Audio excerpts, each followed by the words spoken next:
bought a fake Gibson online. No, not one of those Trump guitars, and not one of those counterfeits that got caught at the border. This one is a 1917 L-1 with some modifications. The modifications are also to the label. You'll notice I'm wearing a clean sweater because today is my birthday. Even having a cappuccino with a little cute puppy on it. Anyway, subscribe. It's my birthday. Come on, be nice. Do it. Here we go. This guitar shouldn't exist. From what I read online, Gibson didn't even come out with a 12-string guitar until 1961 with the B4512. But this here is from 1917. It seems weird because they had harp guitars and so many other interesting instruments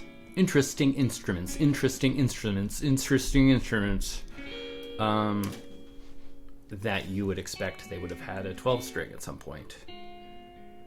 Nonetheless, what we have here is a counterfeit. It's labeled as an L-1 12, though not convincingly. The label looks real, and the Gibson model and number look like they were legit. But then when it came to writing in the style, it looks like somebody clumsily did it through the sound hole and changed it to L1-12.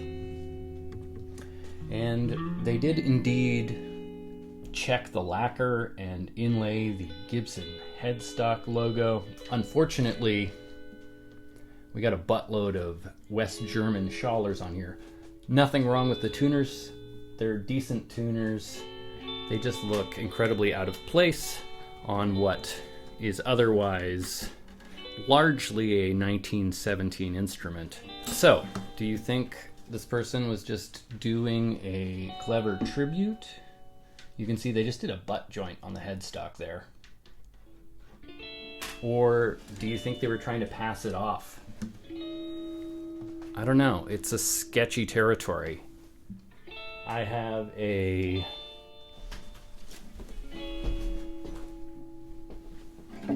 '20s tenor guitar here where someone has also taken it upon themselves to put in a label when the label was missing. I think it's sad when a label's missing from an instrument, but I'd rather it just be gone forever than to have a replica in there. Especially this one's not convincing. I'm no expert at all, but I went online and I compared this label to a real label, and I found a lot of inconsistencies just with my amateur eyes. Nonetheless, it is what it says it is, so it's not that sketchy. The 12-string, however, dropping in a new model number, though with terrible pencilmanship, seems deceptive. They did decent work overall. You can see the neck must have come off because these used to have a back that would come up over the heel cap. And so this one has been cut off. I believe it's an original neck. Everything about it looks consistent except for the headstock and the headstock veneers. It is beefy. Beefy. It is thick. But the first thing I want to do is get rid of these tuners. They just ruin the vibe. And the tailpiece is not original, you may have noticed. Pleasantly, our friend Ted Woodford was ever so kind. I was looking online for faux tortoise, like celluloid tortoise shell blanks. I was thinking maybe pen blanks might be an option or something in that arena. And Ted said he had looked and he had to just laminate 3 pieces of celluloid guard together. And he offered to send me some, and he even laminated it for me and sent it out. And he said, "Hey, Levon, it's a little thicker than I remembered, but that's probably a good thing." And also, that's what she said. All right. Thanks ever so much to Ted. About to dig into this guitar and take off the tuners, but I think we should try it out with 6 strings first before we tear it down.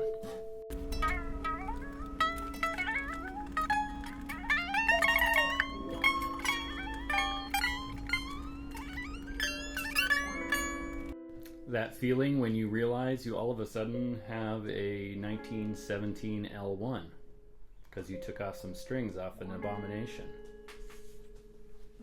My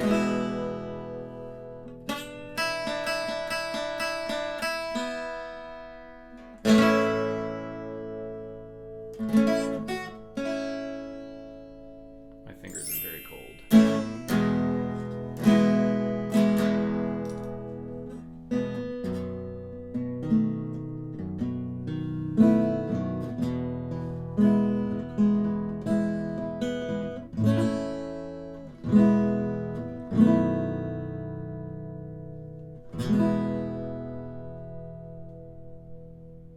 Unfortunately, I don't have any chops.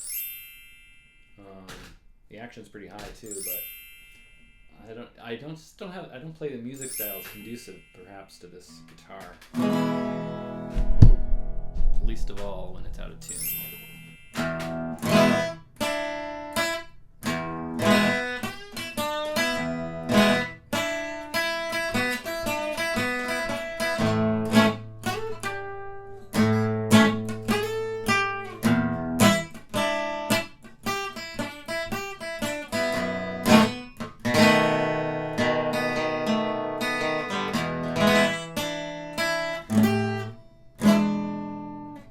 Okay, bad playing. Somebody who plays jazz or blues.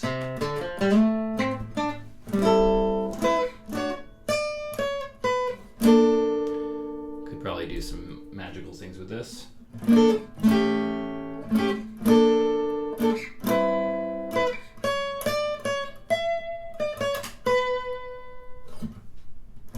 Alas, that person is not here today.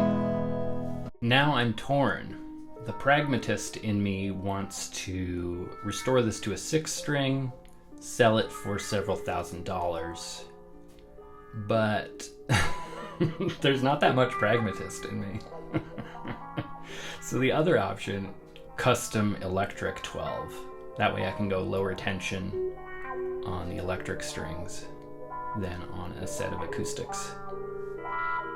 And do some dope ass shit while I'm at it. I guess you'll find out in a second which I choose.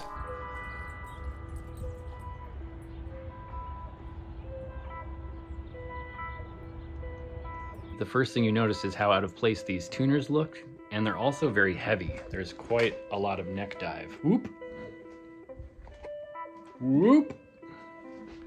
Okay, they're gone, but they also left these enormous holes, and coupled with the fact that this is an 11mm thick headstock, which is very thin, that's sketchy AF. Alright, I found these frameless tuners that have 1-inch spacing. It's very hard to come by 1-inch spacing on a set of strip tuners. But these look a lot better and they weigh a bit less. Here's one of the Schallers weighing in at 33 grams. And here's 6 of them weighing 196 versus 144 for 6 of the frameless tuners. So that's going to save us 110 grams at the end of the headstock, which is significant.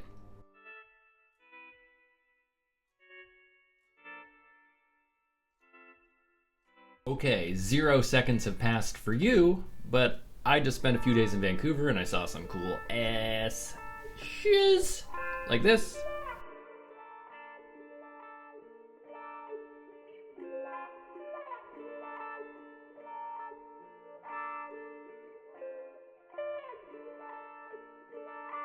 And this cute organ. But now I'm back and I'm get down to business on this Gibson. The first thing I'm gonna do now that I'm back is plug the tuner holes because I could not find enough ferrules that would fit. So let's get to it.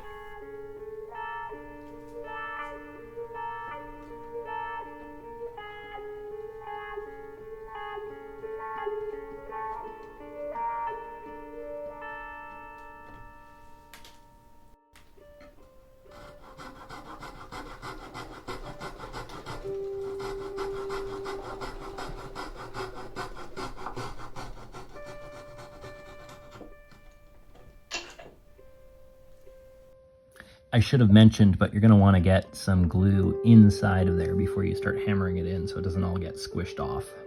So I obviously should have done like an ASMR of all of them getting installed and cut off, but I just want to get some stuff done, so I'm in a hurry, so I'm not taping, but here they are, all plugged up.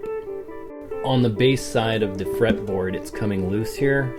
I'm wondering if I can somehow clean that out with a thin blade or a feeler gauge and avoid taking the entire fretboard off, because these necks are so hefty. I think they can actually already take the tension of 12 strings, especially I'm going to lighten the gauges compared to what was on there.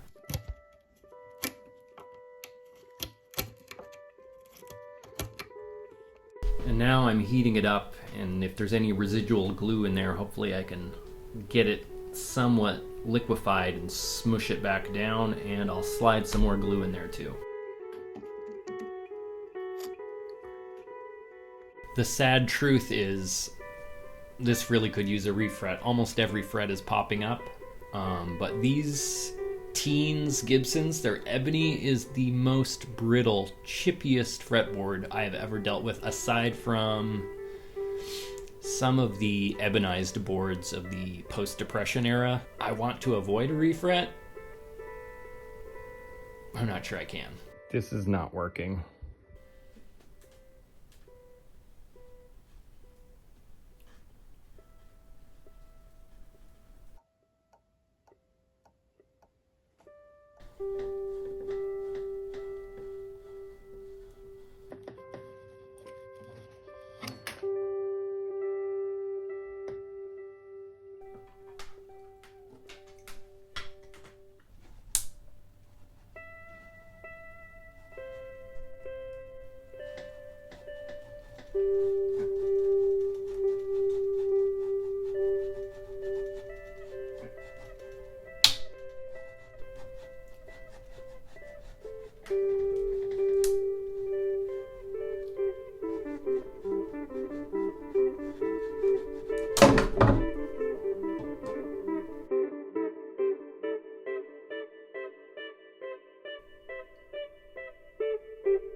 All right, well, this has turned into an show. I was hoping for a quick project, just shore up the body for the 12-string tension, and then do some sort of custom pickguard pickup situation. But now we're sitting on a warped fretboard. Look at this. Yeah. The fretboard's really warped, so I'm gonna have to plane the inside flat, and then we're just gonna put all new frets on it.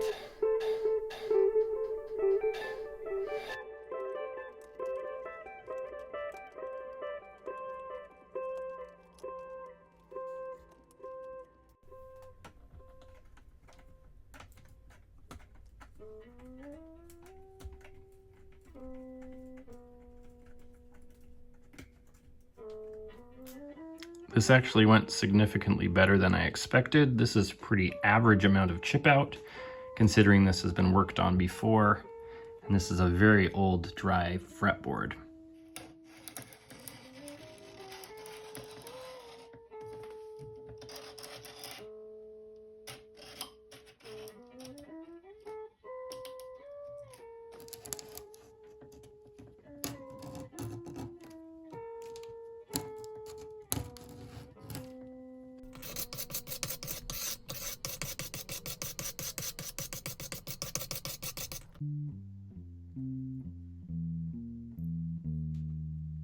I soaked the board front and back, and now I'm clamping it to this table, and then I'm going to heat it up.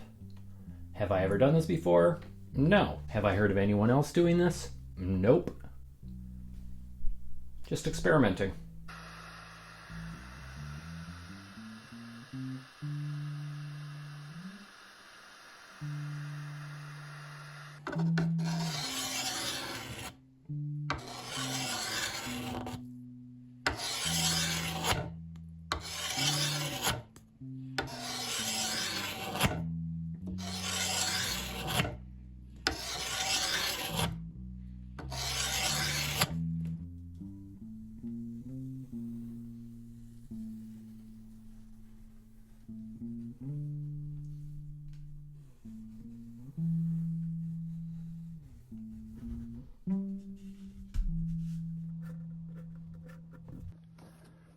For the pickguard, I'm going with a traditional L-1 shape, but making a few modifications, as in starting it off the bottom of the last fret and having this plane follow the plane of the strings instead of being perfectly perpendicular to the design and the center line. I tried out a bunch of pickups, and I'm thinking that this Franz pickup might be a good option. It's got the look, and it's nice and compact, so it can recede into the sound hole as necessary.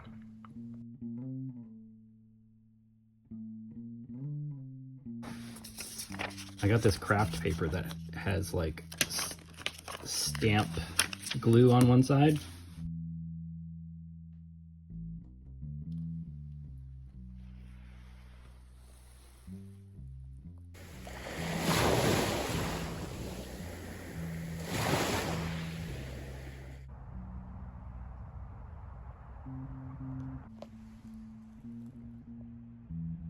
I have sanded the bottom of the fretboard after scraping out some of the center, and now we will have even pressure at the very least around the perimeter. You can have a little concavity in the middle for glue.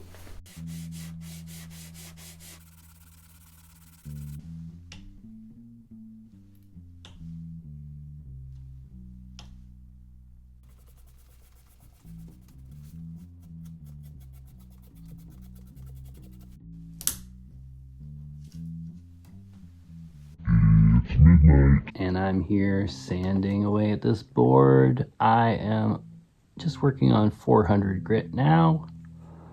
I'll go a little higher, and then I can start knocking some frets into here.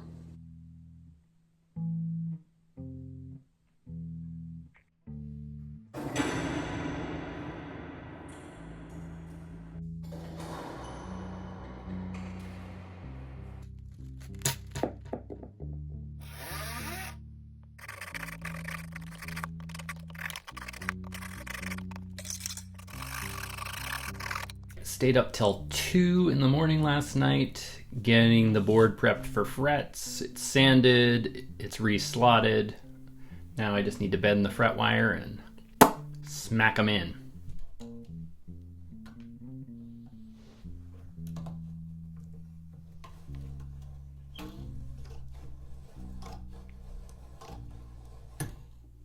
I'd be lying if I said this refret went well. It is going horribly. I've had to individually clamp and glue every fret, and some of them need to be redone.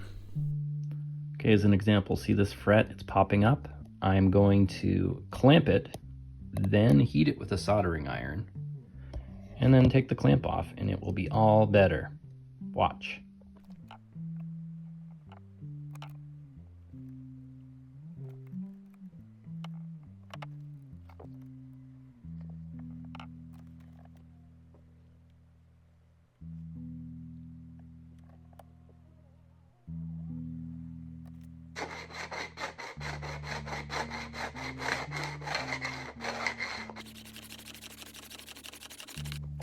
I did the initial bevels, and now I'm going to glue the board on before I do the level, of course, because it is kind of warped at the moment, and we won't know the geometry until it's on the guitar. And so that's what's up next, gluing this on.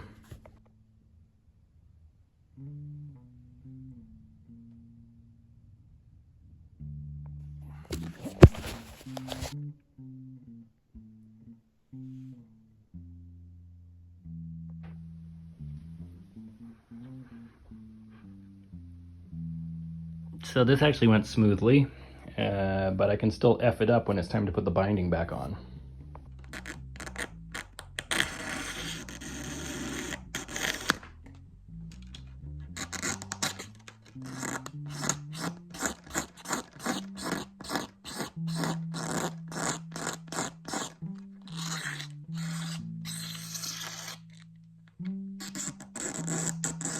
All right, now I'm gonna put the binding back on with some super glue. Okay, real talk. This is how I do binding. No binding tape, no nothing. You just pour some glue in.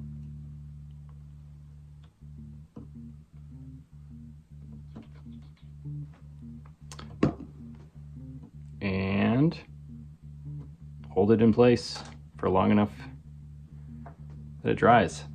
Rub it down if you want. And then you move on to the next section.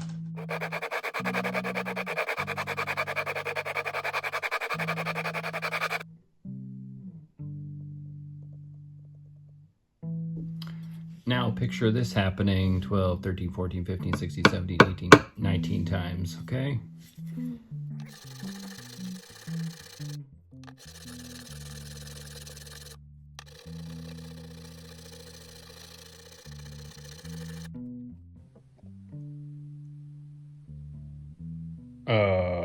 Yeah, getting pretty tired. Eyes are looking pretty red, and it ain't weed.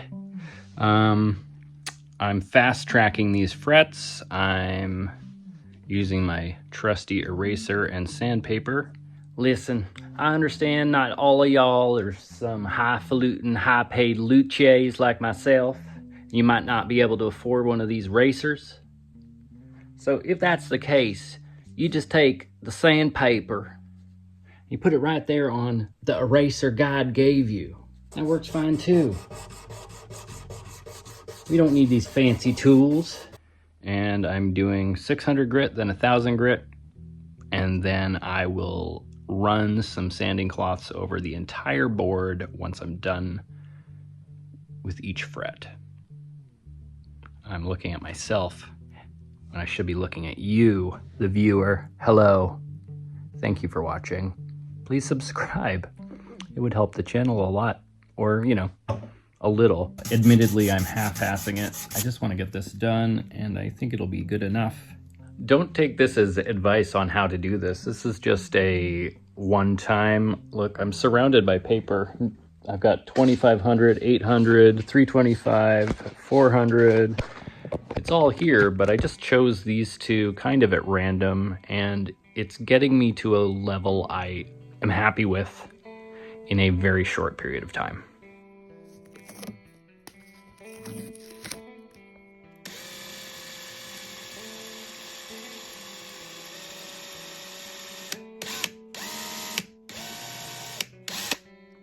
Just when I thought things were going smoothly, this shit.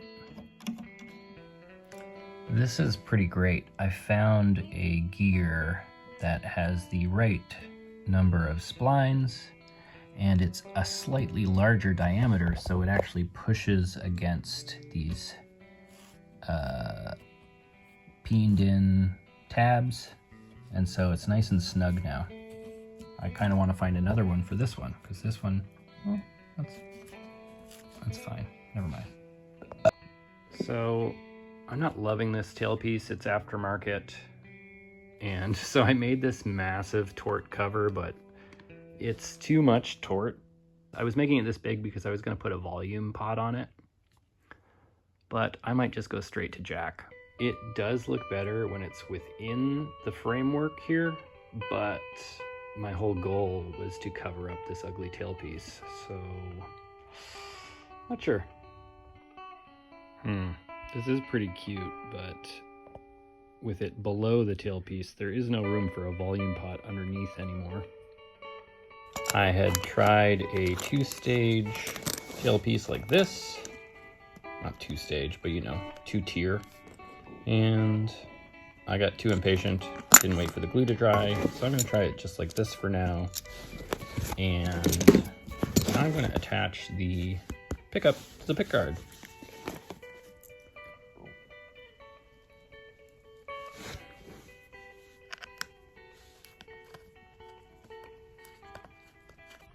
Okay, I got the first 2 sets of strings on, and now I can use that to lay out my pickup height and location. It looks like I'm going to need to remove a little bit of material right here because the alignment favors the high E.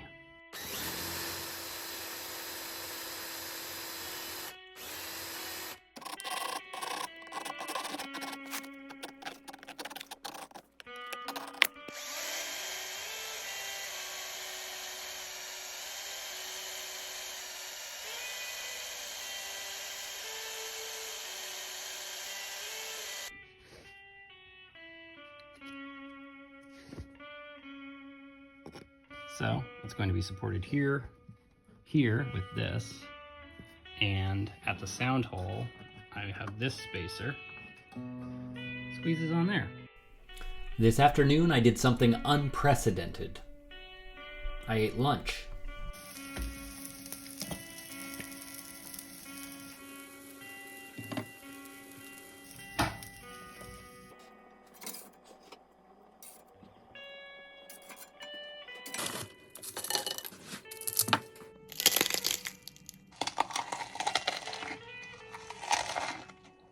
That's all the ASMR for now. Seriously exciting. I got the pickguard sorted out and installed, and now it's just time to clip these strings and tune it up. Well, friends, look, I did it. It's got strings, and I just spent the last 3 hours tuning it. So now the sun has gone down again, and of course, the very first thing I ended up playing, I just can't help it. You just play one note and all of a sudden this comes out.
Buggy's being very annoying.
Okay, let's check out just the acoustic sound.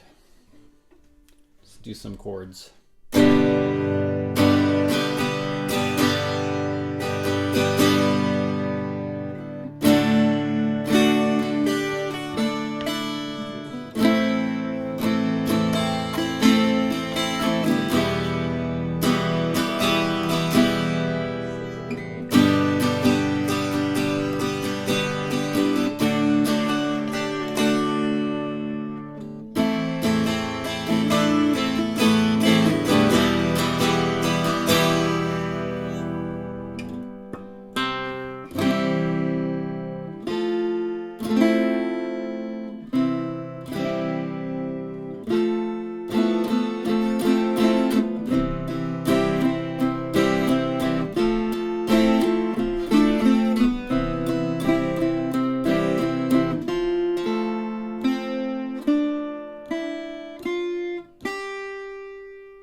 Some summation questions.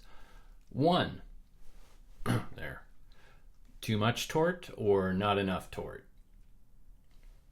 Should I have put that whole tort cover on the tailpiece? 2nd, do you think this guy was trying to pass it off as a counterfeit 12? Or just doing a Dream tribute guitar? Thirdly, thanks for watching to the end. See ya. All the cool kids, L and S. 100% cool kids are Ellen and Essen. Every time you don't L or S, I'm gonna cut the face off of your...